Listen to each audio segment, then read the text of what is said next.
Kelinni kelganda ko'r, sepini yoyganda ko'r deyishadi. Bugun bizni xotin o'zi bilan sarpasiga sepiga nimalar olib kelgan, shuni ochib ko'rmoqchiman. Qani?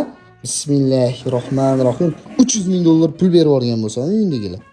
Undan ham qimmat narsa. Qani? Baram. Xo'sh.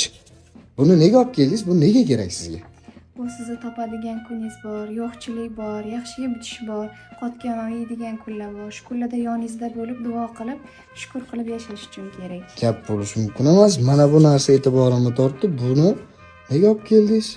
Bu oilada eng kerakli narsa. Bo'layotgan voqealarni yugurib borib, ota-onasiga, dugonalariga aytmasdan buni ishlatsa, oilalar tinch bo'ladi. Gap bo'lishi mumkin emas. Mana bu yerda hozir baraka toping. Bu hammani ham sarpasda sandiqda uchramaydi.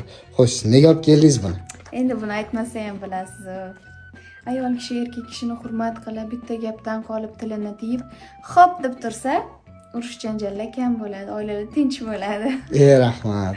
Hurmatli azizlar, meni xotinim haqiqatda sarpasiga xuddi shu narsalarni o'zi bilan olib kelgan. Va yangi kelin bo'lib begona xonadonga ketayotgan ko'p qizlarimizni sarpalarida ham italyanskiy chinni idishlar, brilyanskiy tilla taqinchoqlar, germanskiy spalni garniturlar, kuyovga Armani, Gucci brendidan kiyimlar o'rnida arzimagan shu narsalar bo'lganida